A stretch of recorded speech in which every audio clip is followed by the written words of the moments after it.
Welcome to the Solid Verbal. And now, Dan and Ty. Verballers! Welcome back to the show. My name is Ty Hildenbrand. Dan Rubenstein took the boys out to the West Coast to visit the grandparents, to catch some rays. He is not going to be part of today's episode. He will be back later on this week. In his stead, I wanted to bring on a guy who we first brought on for the first time last year. John Kurtz runs the Open for Business podcast and newsletter. He is really sharp. He is focused on the Big 12, among other topics across college sports. Even if you are not a Big 12 fan, I think he comes at college football from a perspective that a good chunk of our audience will find resonates with them.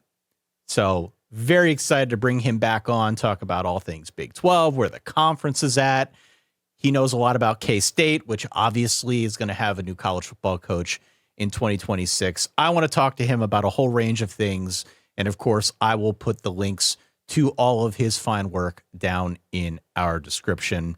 Of course, if you are just finding us for the very first time here over at Solid Verbal, please hit follow, please hit subscribe wherever you can so that you do not miss any of our episodes. Again, going at it twice per week all throughout the off season. And of course, we do have a free newsletter, which you can find at solidverbal.com/newsletter. As many of you are listening to this on Tuesday morning, we should be hitting your inbox relatively soon with a bit of a blurb on Mr. Beast apparently putting a ton of money into the ECU college football program. I don't know if that's official yet. It seems like it's trending in that direction, but a YouTube influencer trying to help ECU win a national championship is very much something that is our speed. So we'll talk about that in our newsletter and, of course, much, much more throughout the course of the long and cold off season. Without further ado, our guest of honor today is John Kurtz. Have a listen. All right. I am pleased to welcome back today's guest of honor. His name is John Kurtz from the Open for Business podcast and newsletter. Quote, I cover the Big 12 like it's the center of the sport because for us, it is. End quote. Hell yeah. John Kurtz, welcome back to the show, my friend. How you doing? Hey, Ty, man. Thank you for that. Yes, this is a place where you can find some Big 12 respect. And I know that your podcast is a place for that as well. So I appreciate the invite. Usually I do this at the end, but because I respect your work so much, tell people right out of the chute here where they can find all the stuff that you're doing. Yeah, I appreciate that. So on YouTube, definitely where the biggest following is, but you can find the Open for Business Big 12 podcast on YouTube if you search that. You can also find it on podcast platforms if you would prefer to find it there, Spotify, Apple Podcasts, whatever.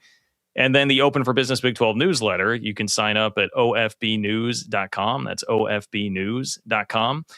And I have just recently started a channel to do a little more national stuff. It's OFB College Football if you're interested in that. But obviously, most of what I'm doing here is the Big 12 centric stuff. Cool. Well, go and check John out. I want to peel back the curtain here for just a moment because, and John will probably laugh when I bring this up. I sent you a note at the end of last year. I wanted to put together a predictions episode.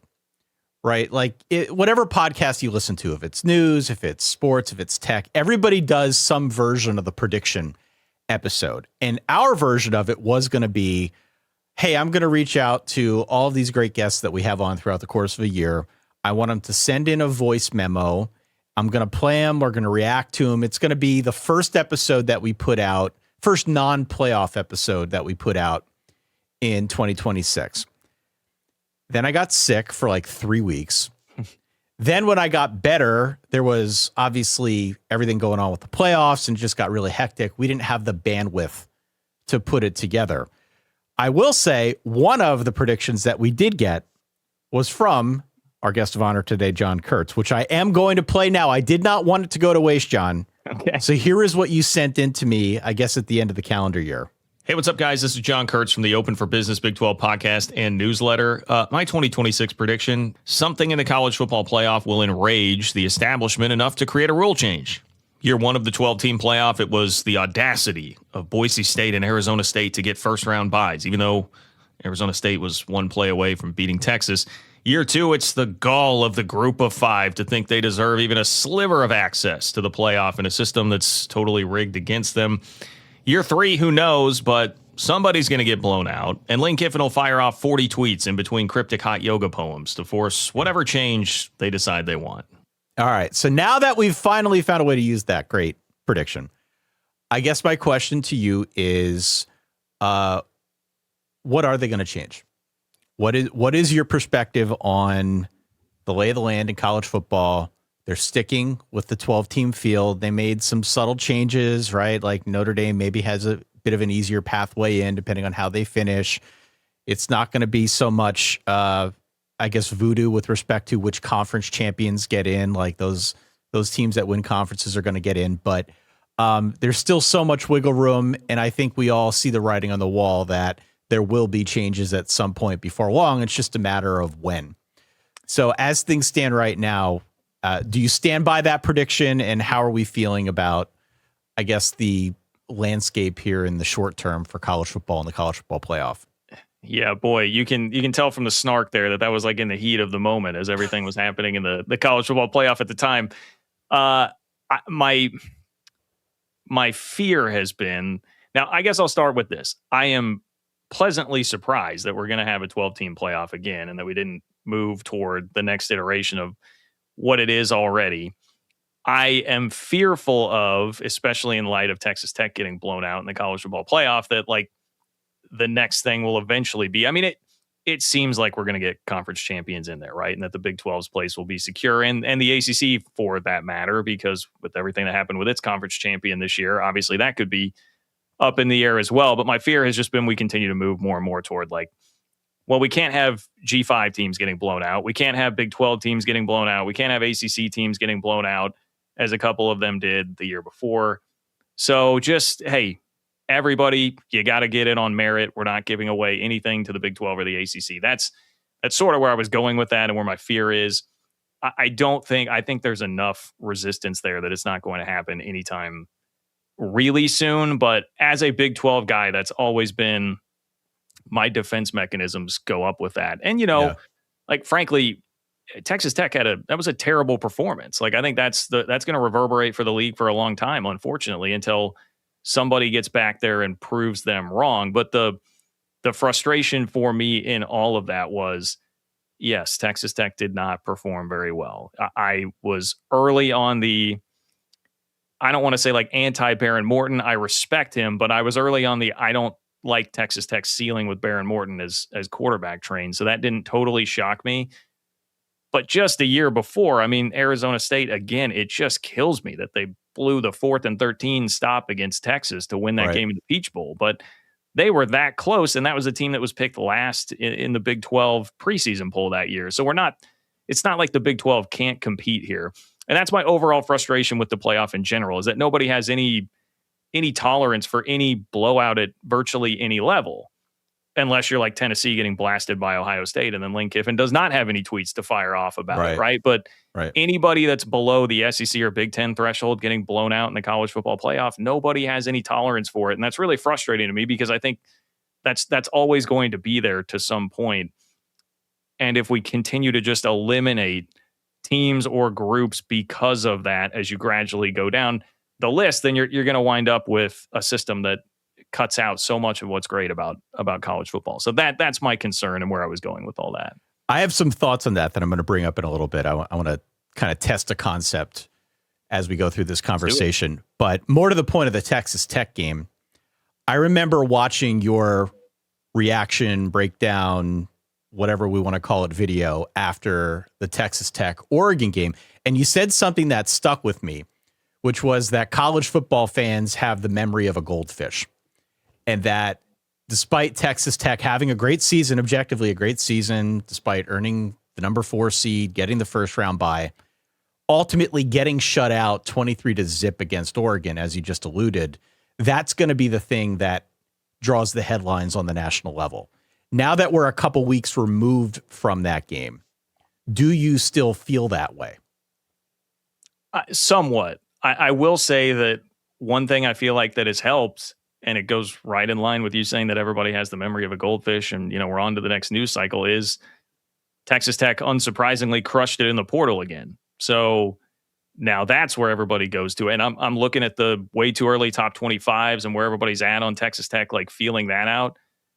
There's a lot of hype for Texas Tech once again. I see them in the top 10 all over the place. So it seems like everybody is still willing to accept, like, okay, we know that Texas Tech in this era has a bunch of money. They're going to get talent. We trust their portal class. They're clearly doing things the right way. Some of that is, it's not just the money. Tech has a really organized operation. James Blanchard is an awesome GM. Joey McGuire, I think, has clearly built a culture. Like, there's a lot going there. And so people have bought in enough to that. And now they look at it and say, all right, well, Brendan Sorsby is a more dynamic quarterback than what they had last year in Baron Morton, and a gimpy Baron Morton at that in the playoffs. So there seems to be more buy-in on, like, hey, Texas Tech could really be this team. I think I have been pleasantly surprised at where Tech's respect level is going into this season. And to a lesser extent, BYU's as well. Now, the Parker Kingston news is going to hurt some of that. We'll see what that does. But I think even BYU, there's been a decent level of respect to the 23 wins they've had the last 2 years in the program that they have built. So I'm a little less, in the moment, I was pretty down about it. I felt pretty bad about it the day that it happened. I was like, this is going to be I think a lot of people did. League. I don't think you're alone in that. I think a lot of people, we had people who wrote into us almost immediately, people who were almost flooding the reverb on. We didn't even do a reverb that week. People talking about, like, what's this going to mean? I think it's a fair reaction given where we're at.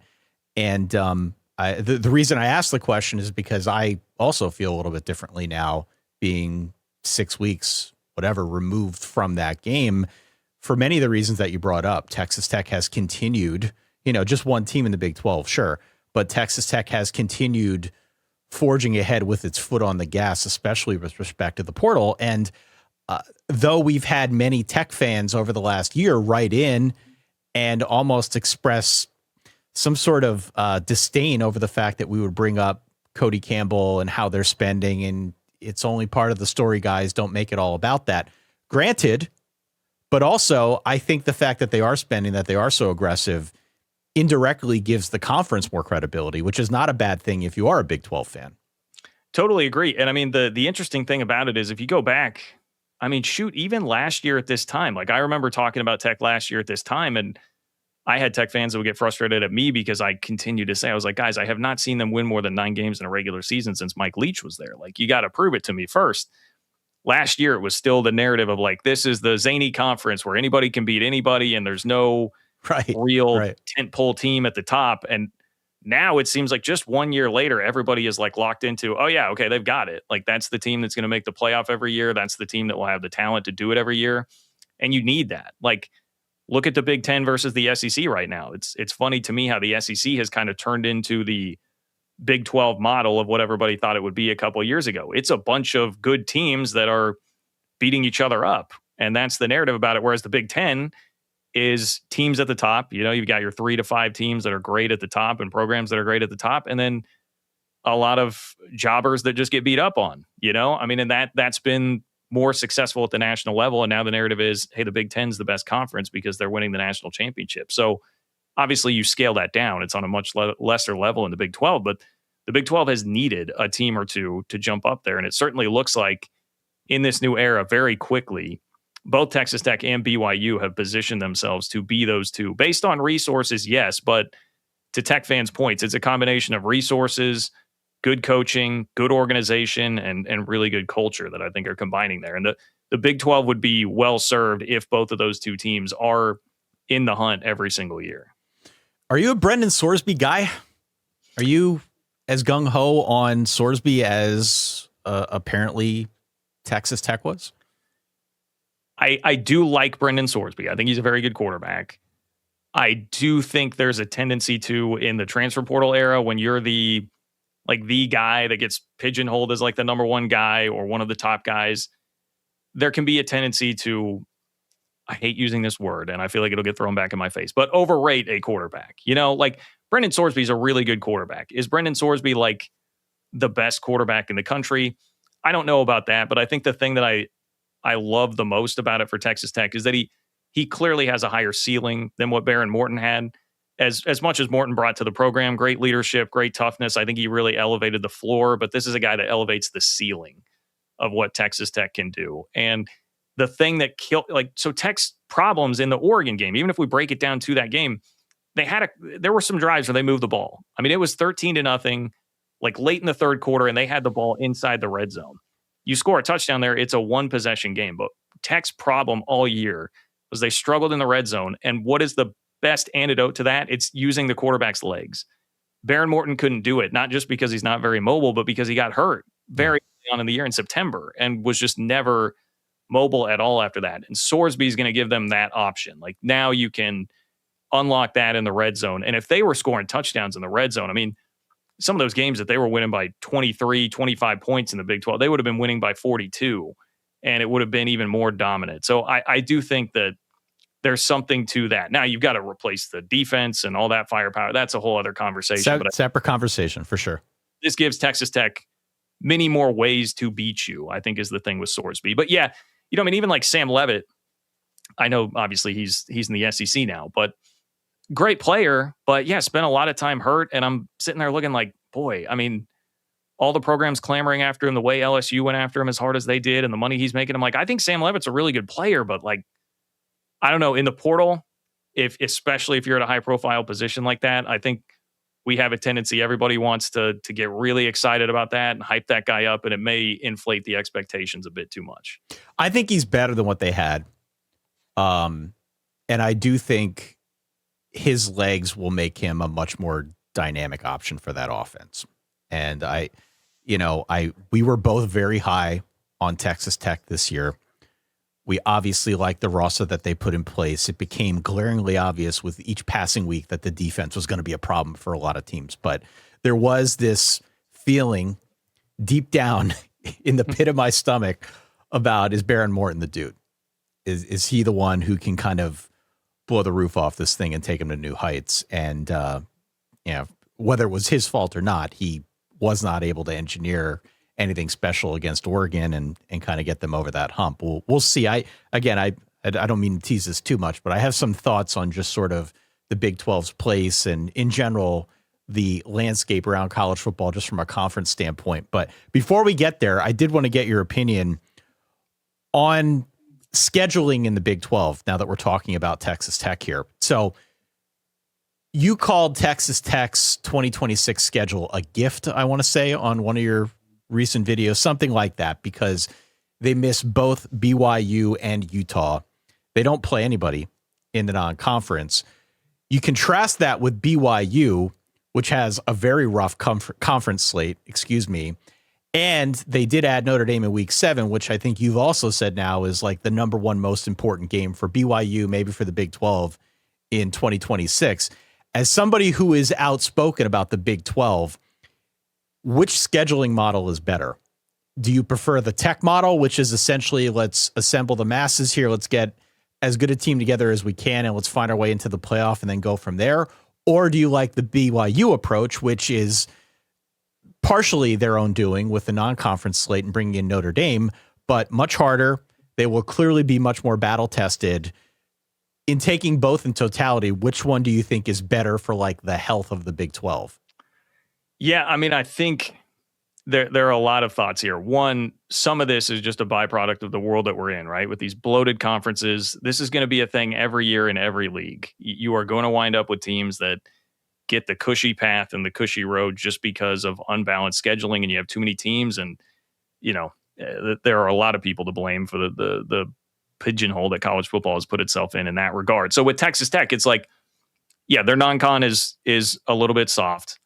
They certainly could have tried to at least control some of that. Now, how many SEC teams could you get to schedule a home and home with you on short notice to try and beef up the schedule? That's where I don't know the answers to those questions, like how much of a shot Tech would have had to legitimately beef it up that much.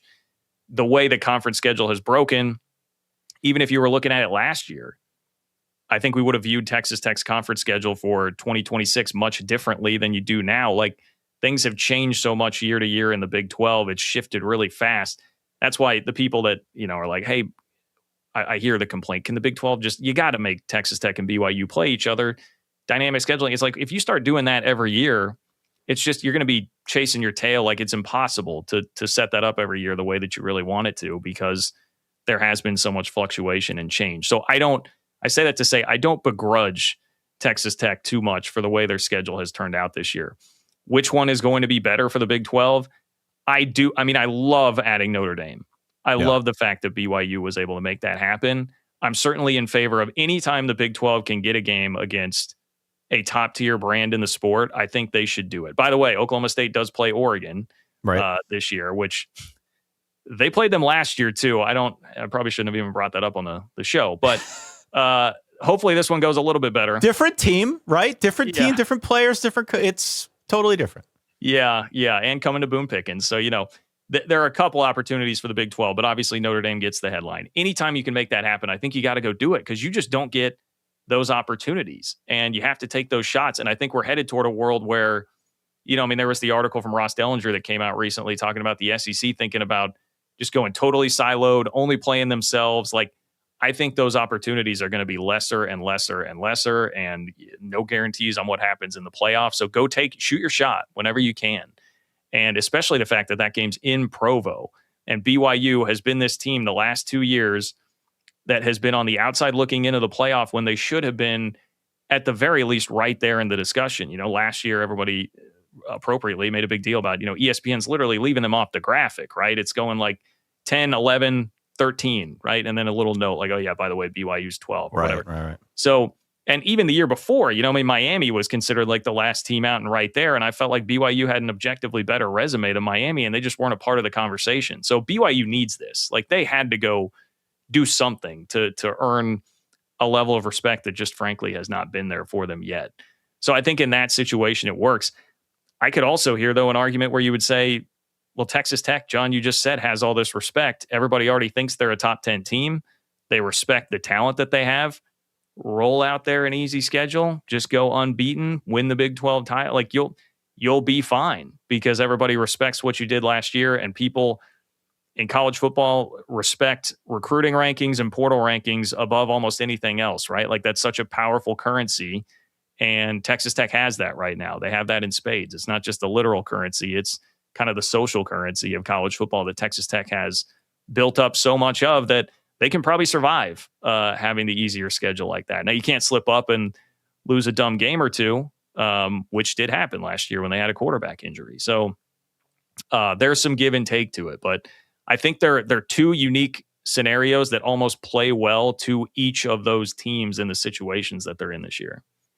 All right. So this could just be because I am currently looking at what my options are for new credit cards that can get me travel points because I won World Cup tickets and it's going to cost a king's ransom to go. But I'm going to go because I want to see the United States play and it's going to be fun.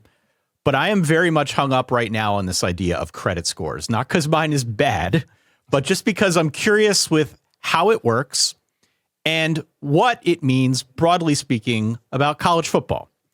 All right, here's where I'm going with this. I might try to build it out and write something. I don't know. We'll see. I only kind of know how credit scores work.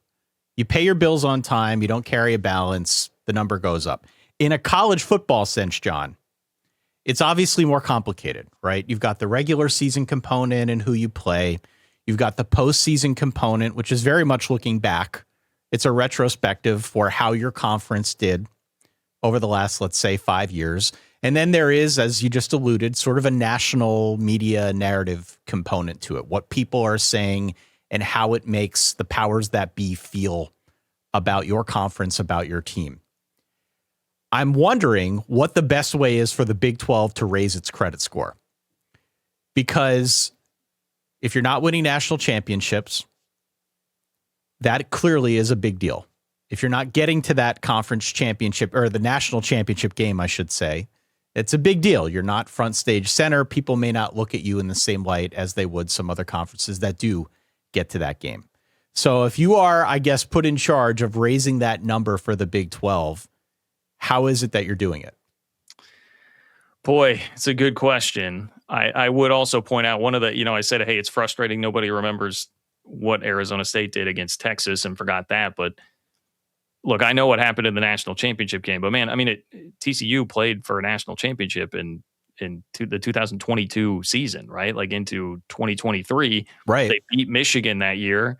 Oklahoma was the team that was running the Big 12 and making the playoff every year, but they have not put together a run like that in the playoffs since TCU did. Like, that's a team that's still around in the conference.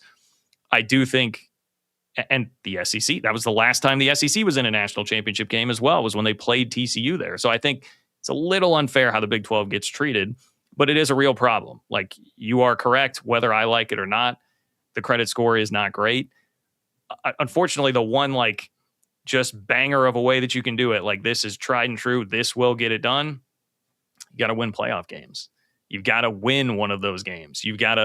Arizona State has to cross the finish line against Texas. Texas Tech has to have a quarterback that is capable of scoring a bit, taking some pressure off the defense and changing the game flow against Oregon, which I think if they had Brendan Sorsby in that same game last year, they very well could have done. And the way Tech's defense was playing, that game could have turned very quickly and been much different. But that's not what people will think. That's not what people will remember. The only other way, and this is a part of why I advocate for playing games like BYU, Notre Dame, go beat some of those big brands in the non-conference if you can get them on the schedule, because there's only so much you can do when you are a Big 12 team playing a Big 12 team. Like, there were two instances last year where the Big 12 had some real spotlight. Obviously, one of them was BYU and Texas Tech in Lubbock. When game day's there, you had like the whole spotlight that week, and that unfortunately turned into another situation where everybody sort of rolled their eyes because BYU wasn't very competitive. Before that, it was Utah, Texas Tech, which didn't capture quite that level of attention, but there was a lot on that game. And that was, especially people that really know college football across the country are like, hey, this is a really good game. Like, everybody needs to watch this. That also turned into a blowout, but it helped Tech. It helped its reputation, but it's not really helping the reputation of the conference. Those games just don't move the needle. I had somebody ask me, how can you say Notre Dame BYU is the biggest Big 12 game? It's not even a conference game. Like, because that would move the needle. That would help. That would raise your credit score. Like, if BYU beats Notre Dame, that will raise the Big 12's credit score. I really just think outside of that, there aren't many realistic ways to do it. The way you have been kind of shut off by the rest of the college football world from a respect standpoint, the only way you're going to do that is to actually go out and beat some of the teams that really matter. Whether you like it or not, whether it's fair or not, I do, try to just deal in the actual reality of it. I don't know. I'd be curious, Ty, if you think there are other ways, because I don't see much other way than doing that. Well, I think beating Notre Dame would be a start, but I think it's just like, again, this is part of why I'm kind of fascinated with the framing of this, because it feels like it's very applicable to where we're at in college football right now. And it's always been the case, but never more so than now. It's sustained success, right? So beating Notre Dame, winning a couple playoff games, that's part of it.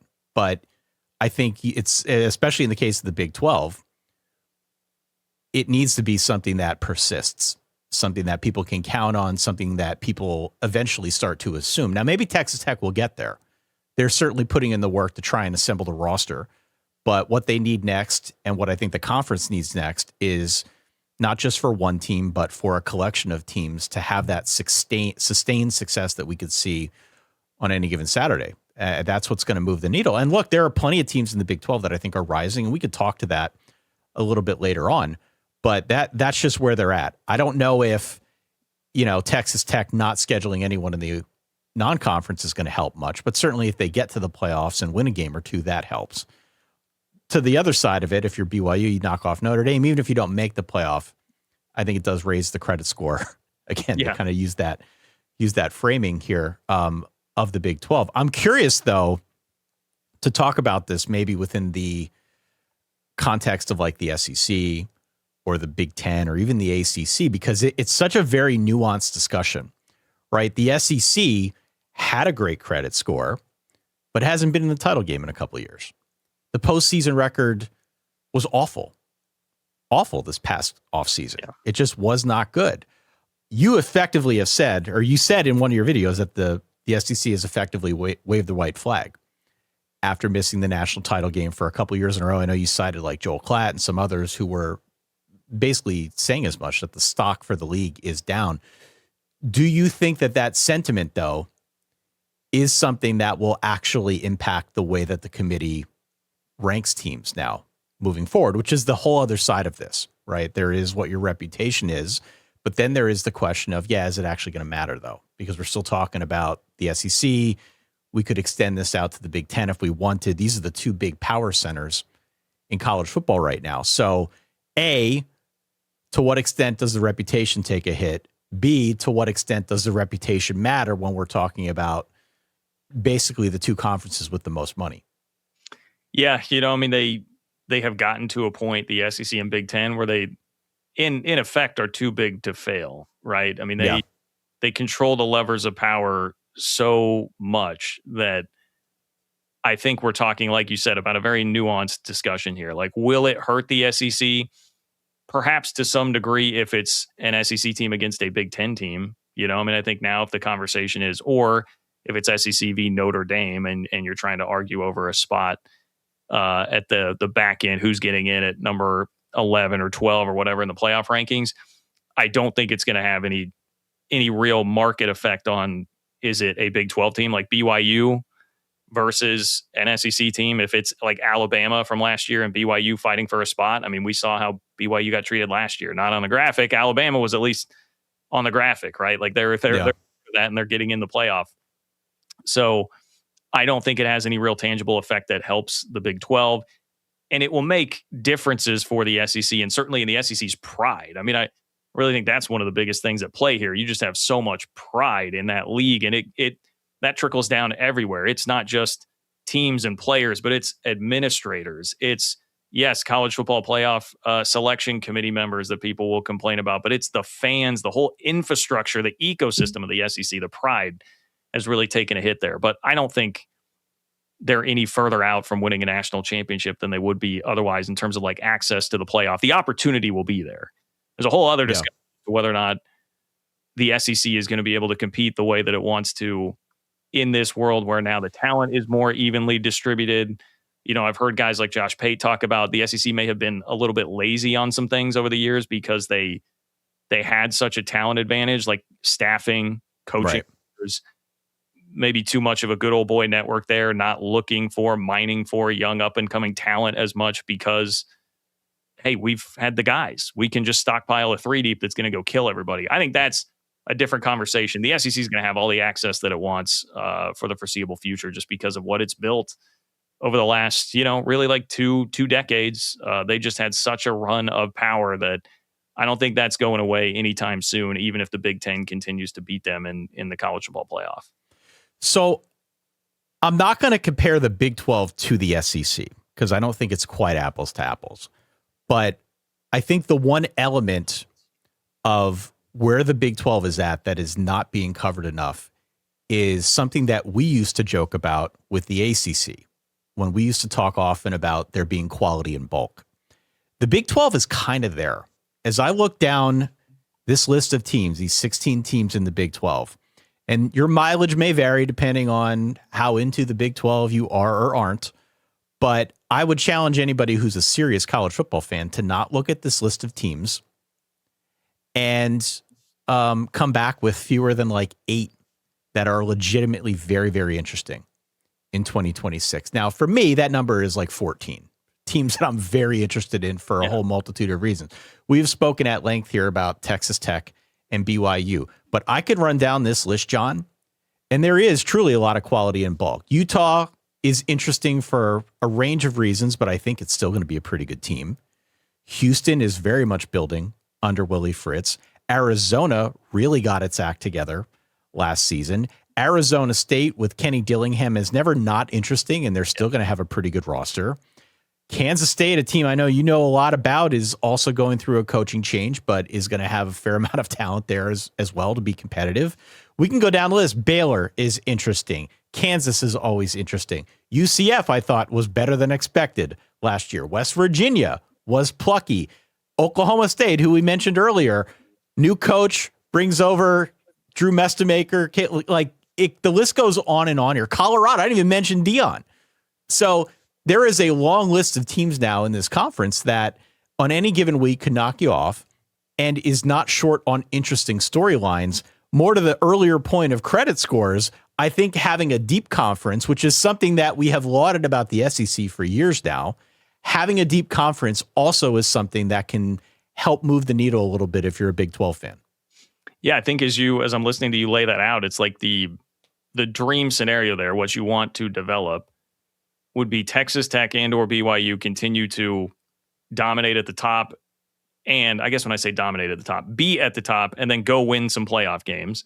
So they have the respect. They continue to recruit at a high level. And then that list of teams that you just rattled off, you have 3 or 4 every single year that are going to really challenge and be pretty good and fill in like a really nice second tier. And then the other teams that you mentioned are still at least in the plucky category. And you've got some of that depth combined with trusted brands that people know at the top. I think that would be your best case scenario over the next 5 years. And it doesn't have to just be Tech and BYU at the top. If Kenny Dillingham really is that dude, which, I think the job he did with Jeff Sims last year, winning as many games as he did, should be respected. I mean, that was sorcery with Jeff Sims. Yeah. That should be respected just as much as what he did with Scadaboo and Levitt the year before, really. So he may be that guy. Like, it really might be that. They have speaking of schedules, I don't know if you've seen their schedule. I have. Yeah. Boy, brutal. It's tough. They've got to go to Texas A&M in the non-con. They've got Tech and BYU. They've got a tough schedule this year. But man, the rest of Houston, I think is really intriguing. Like, I made this point in a recent video, and I know people are going to roll their eyes at this and see it like, this is a little bit out there. I'm not saying that Kurt Cignetti is the exact same as Willie Fritz at Houston, but if you look at their backgrounds, they are very similar. They're very similar in age. They've each won at the lower levels and just gradually brought themselves up. Now, Fritz has not been on the complete fast track that Cignetti was at Indiana, but he did take a 4-win program to 9 last year. And now, Can they take the next step with Connor Wigman back? He has always been a guy that has put together a defense. He lost Sheil Wood, his defensive coordinator, to Texas Tech last offseason. They still had a top-tier unit in the Big 12. They're bringing in Keyshawn Henderson, who is a 5-star quarterback recruit this year, so they've even got a QB of the future. Yep. They have a top 10 portal class, according to On3. Like Mekhi Hughes, who I love, was a stud at Tulane a couple of years ago, got buried a bit at Oregon this year, but restocked the offensive line. Like Houston, I think, arrow trending big time up, and Willie Fritz has just won literally everywhere. It's the same thing as Kurt Cignetti. Like, go Google what Willie Fritz has done, and you'll find a lot of winning there. So I think they could be a program that's really on the rise. Oklahoma State, we'll see. Eric Morris is bringing like 17 players from North Texas. Like, the bulk of his upper crust of that roster is coming, including 3 players, including Mestamaker, who were top 5 at their position in the portal. That could be one that takes off pretty quick. Like, I think Oklahoma State has a good, healthy infrastructure as a program there, despite what happened the last 2 years. That could be one where you see a pretty rapid ascent over the next few years. Arizona, Noah Fafita is back. He had quietly a great year last year. They started a little sluggish last season, so I think people didn't pay as much attention to that, and they lost an overtime game to BYU early on, but they come back and win 9 games. Fafita's back. Danny Gonzalez is returning as the defensive coordinator, and that's been a place where they just have not had much stability on the defensive side of the ball, like their coaching staff. I just heard this stat earlier today that they have the full defensive staff back for the first time since 2017 at Arizona, which is crazy. So they're starting to put some things together, and Brent Brennan seemed like they really did a good job identifying talent, and they have so much less turnover on the roster than they did last year. So there are a number of teams I think you can make interesting cases for. And then, you've got some proud programs. TCU, like Sonny Dykes, always seems to have a decent amount of talent. He's done a good job, not a great job, but that's a place where, you can always have enough talent to go win like 12 games because they've done it so much. We'll see about the turnover with K-State and Chris Kleiman, but I think the hope is that K-State has hired a Kenny Dillingham in Colin Klein, very similar kind of archetype as a coach there. They've got a lot to prove, but that's been a program that's proved it can win. Baylor, tough times right now, but another one of these programs that's won 12 games in recent memory. So, I like the case that you're building, and I think you hope that you form the combo of depth with some real solid punch at the top and teams that can go win playoff games. What exactly went down at K-State this year? I was one of many who were very high on K-State. It just felt like there was a lot in place, and it just never took flight. There had been rumors even before the year started that maybe Chris Klieman would hang it up, maybe that he would decide to walk away from it. But just when it felt like things might be clicking, then you saw something to the contrary. It was one of those stories throughout the course of the 25 season that, to me, I still don't feel like I have a really good handle on what transpired there. I know it's a team you follow closely. Are you able to kind of shade that in a way that us dum-dums can figure out and understand exactly what was going on behind the scenes there? Why did it come apart at K-State in the manner that it did? Yeah, you mentioned that there had been some rumors about Chris Klieman thinking about retirement. I would say for the last 2 or 3 years, I would call it just a poorly kept secret that he was not a guy that wanted to go the Bill Snyder route and continue coaching into his 70s and 80s and just do this forever. And I think that rapidly gained momentum as the sport changed, because he was a guy that did not want to, he just wanted to coach ball. Like, he was not big on doing the off-season tours, where you're going to see donors all across the state, like trying to fundraise. That was not really his jam. He's a pretty laid back, generally sort of soft-spoken guy who just wants to go coach. And he's a player's coach and the players love him. And that's what he's about. He's not, he's not like a Lane Kiffin who enjoys a lot of the other stuff, the other elements of the sport and what goes into it and marketing himself. That's not his personality at all. And so I think the way the sport was going, it was pushing him further and further away. And I know, at least behind the scenes, kind of a story of he really didn't like that in the middle of the season, because of what had happened with the roster, that he had some guys in there asking for more money as the season's going on, right? Stuff like that was a huge turnoff to him. And so I was not totally shocked in that respect that it wound up that Chris Klieman retired. I was pretty shocked that team played as poorly as they did, particularly at the beginning of the year. And that is one thing I'll give Chris Klieman credit for. They did steady the ship in the middle of the season and at least became a competent team. But if you watch that team play in September, they were fine in Ireland, a little bit sloppy, but lost a close game to Iowa State. But the rest of that month, man, I mean, they lose a game at home to Army where they look terrible. I think the worst game they played all season was actually a Friday night game at Arizona where, I mean, they just no effort, no intensity, no fire. It was weird, because that's not really what you expect from a Chris Klieman team. And this team had talent.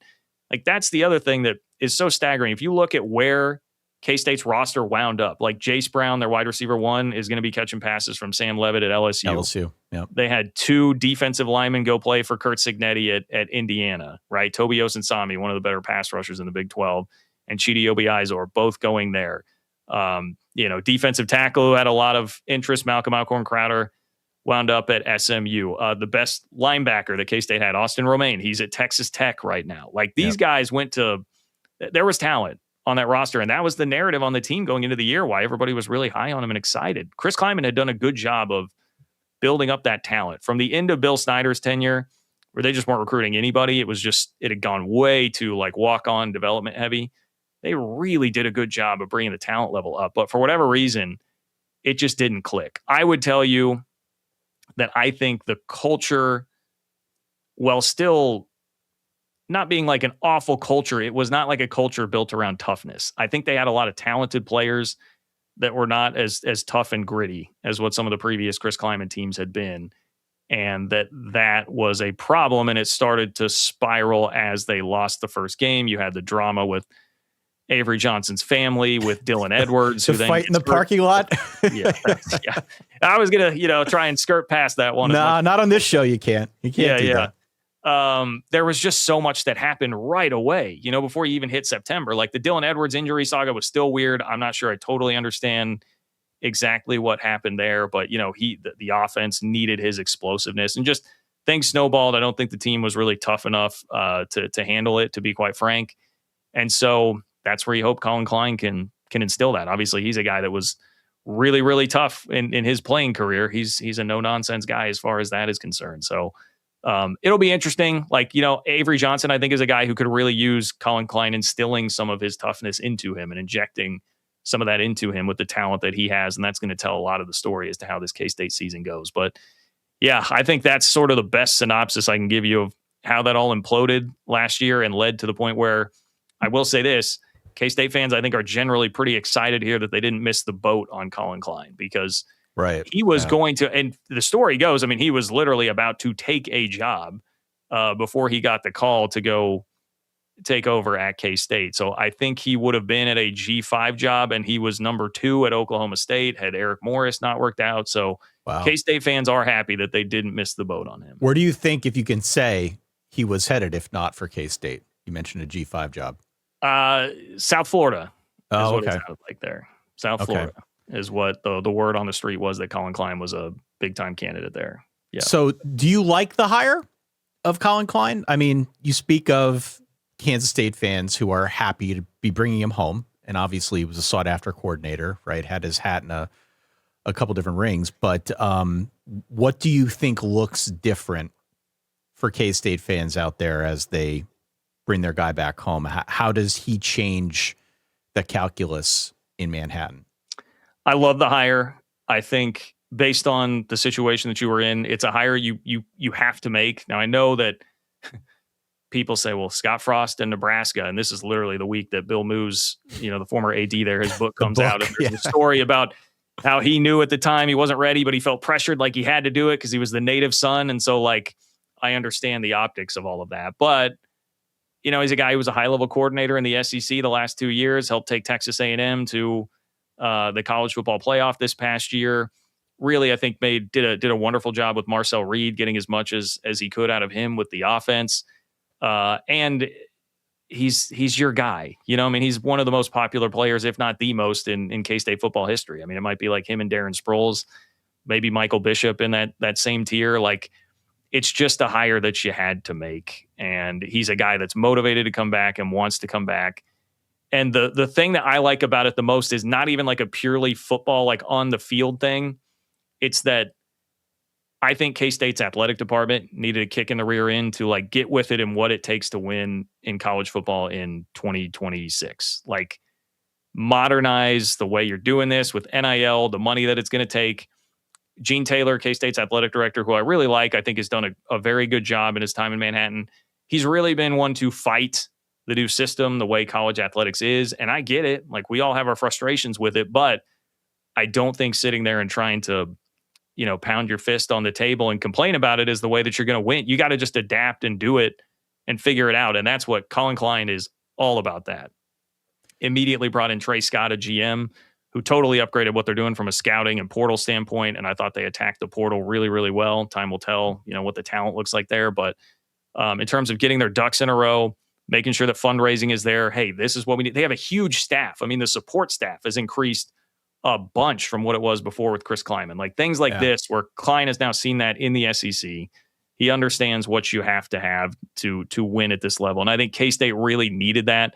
Somebody to come in, and somebody that has the cachet, by the way, to say, hey, I'm Colin Klein, dude. Like, this is what we need. If you want to win at K-State, like they won in the SEC, like, he's the guy that can come in and have the cachet to immediately do that. I think it's going to help the athletic department a lot. Well, that was going to be my question, because one of the things we speak about often, specifically when there's a coaching change, is alignment.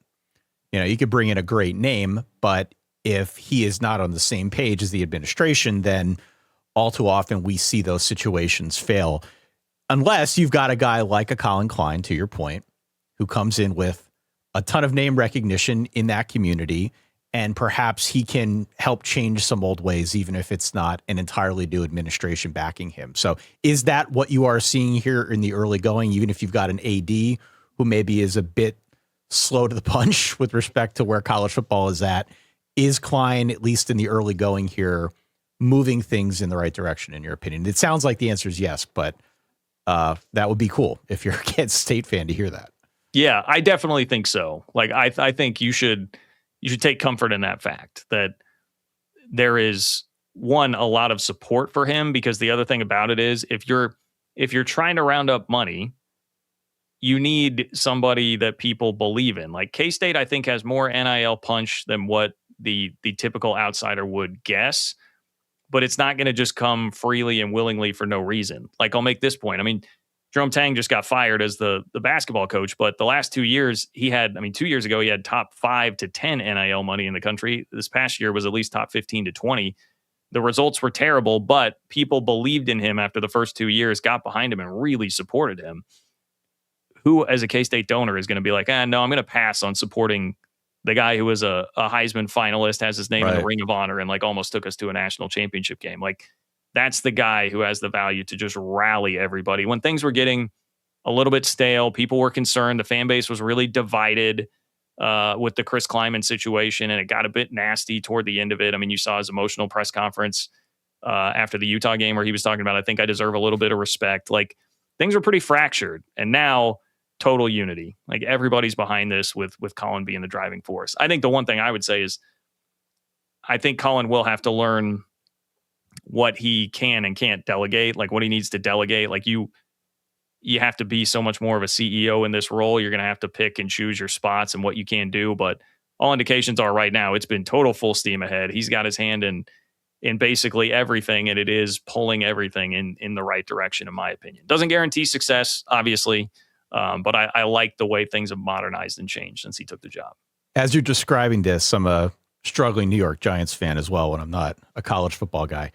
And it sounds a lot like what the Giants are going through with John Harbaugh right now, how it was a program that's been terrible over recent memory, and they needed somebody to come in there with the sway that could change things around. And we'll see if it works or not. But if it works for K-State, that would be incredible. John Kurtz, the final thing here that I wanted to ask you about, because I know you also mentioned this out on your YouTube channel, but the inclusion now of North Dakota State at the FBS level is crazy fascinating for a million different reasons. You took it a step further, though, and I guess charted maybe the longer term course for North Dakota State, and you wondered, at least haphazardly, about whether or not it could end up with them eventually joining a bigger conference, say the Big 12. Yeah, first of all, I am fascinated by this. Like, I love that North Dakota State is doing this. Kudos and respect to them for realizing that, like, it's now or never. Like, if you've got a chance here, and this is sort of the path that I charted forward for North Dakota State. Like, if you want any shot of being a part of like the next iteration of college football, whatever that is going to be, like, you better try and jump on the lifeboat now, or musical chairs, right? You got to get, like, it's Sac State's joining the MAC because of it, right? They just won in. Yes, exactly. Like, you got to take your shot. And I think looking at the success of like James Madison, for instance, has to be a really enticing thing for them. James Madison did not win near to the level that North Dakota State did in FCS, and it took them like 4 years to get to the college football playoff. So of course you got to look at that and say, hey, we've got until 2030, 2031 ish, when things are really going to change. Can we be a team that propels ourselves into the college football playoff by that point? It makes all the sense in the world as to why they would do that now. I don't know that they wind up being a fit as a team that fits into like what the Big 12 currently is, like as we think of it. But my wondering out loud there is like, okay, if it turns into a super league and it's a more tight super league that's just like your AFC, NFC thing with Big 10, SEC, maybe they add the big brands from the ACC and like Notre Dame hops up and joins one. And then you just sort of have this like best of the rest conference that's there, and that becomes more or less the Big 12. At that point, the ACC would be a bit decimated. Maybe that still has the Big 12 label on it. Maybe it changes into something else. But like, if North Dakota State 5 years from now has been to a couple playoffs and has built its program up at the level that they're at right now, could they be a part of that? Like, sure. I think that's very much possible. And I mean, look, I've already seen them beat Iowa State, Kansas, and K-State. You're familiar with their brand of work. I am very familiar with their work, not just because Chris Kleiman came from North Dakota State, but because in 2013, I sat there and watched them do it. The first game after K-State's Big 12 championship season with Colin Klein, I watched them win in Manhattan. So I have seen them do it. And that strikes me as a place that is going to throw its full weight behind this. And speaking of things that will galvanize donors to make sure you have everything you need, like shooting this shot, I think they'll give it their best effort. And I'm just really interested. I love it for college football's sake because they have so much name value too that I think will really help them, name ID across the sport. I just can't wait to see how this is going to go for them. I think I also saw and I could be wrong about this, so forgive me out there if you're listening, and I am. But because of the little hot war going on between Notre Dame and USC, USC needs a game week 1, and that team could be North Dakota State, which could be kind of cool. That would be pretty fun just to get that. I would expect USC would win that game, but North Dakota State, a much discussed FBS newcomer going on the road, taking on USC would be kind of cool. Ty, are you telling me we're going to see Lincoln Riley in the Fargo Dome? Is that what you're telling me? Eventually, maybe. Although I don't know if he likes to leave the state of California. But have you been to the Fargo Dome, by the way? Have you ever been up there? I have been to the Fargo Dome. It's an interesting story. I not for a game. I interviewed for a job there like 11 years ago, something like that. It was like the number 2 play-by-play gig at North Dakota State. So I got the whole tour of the Fargo Dome. So I have been there. Dan and I went up for a playoff game. People who listen to the show heard me mention this probably 1,000 times already, but unlike any college football setting I've ever been to, it was more akin to like minor league hockey or a rodeo or a monster truck rally. I mean, it was loud, it was intense, and that's going to be an imposing venue for anybody who has to visit in the Mountain West or really otherwise. I mean, it's loud in there, and they know what they're doing. There's a reason why that program is so successful, and I think it's driven in large part by the fact that it's just a very unique setting for a game. It's you got to be on your game up there because it is loud. It is really friggin' loud. Yeah, were you guys there for a playoff game? We saw them play Colgate. Oh yeah, okay. Yeah, back in like 2018. Yeah. That checks out. Definitely on brand for the Solid Verbal. Love that. John Kurtz, a pleasure as always. Again, remind the fine folks one more time where they can find all your work. Yeah, appreciate that. So check out the Open for Business Big 12 podcast with John Kurtz on YouTube. You can also find it on your podcast platforms if you would prefer to go that route. And the Open for Business Big 12 newsletter twice a week for free to your inbox. Have almost 6,000 Big 12 fans reading it. It's ofbnews.com. That's ofbnews.com to sign up for that. And I also do have an OFB college football channel for some national college football talk. Awesome, man. Well, I'm glad we were able to do this. I know Dan sends his best. He's bummed he wasn't able to be part of this, but we'll bring him on next time. All right. Yeah. Hey, sounds great. Send my best to Dan. I appreciate it as always, Ty. And let the record show that I restrained myself and made 0 pop punk references on this show. We got to change that next time. Yeah. I'll come prepared next time. All right. There you go, Verballer Hood. John Kurtz. Go and check him out. He does an awesome job with all of his content, be it out on YouTube or his podcast or his newsletter. Always a pleasure to speak with him and get his insight on what's going on in the Big 12. As I said at the top, Dan will be back on our next episode. In the meantime, we'd appreciate you hitting follow or subscribe so that you do not miss any of our episodes. If you have anything that you'd like to add to today's episode, you can go to our website and fill out the form and send in a note that way, or you can always email us at solidverbal@gmail.com, or you can just reach out on social media. We, of course, value your feedback. In the meantime, for that guy, Dan, way over there, not on this episode, for myself, Ty, over here in Eastern PA, thank you so much for downloading, for listening, for supporting what we do. We'll catch you all on Thursday. In the meantime, stay solid.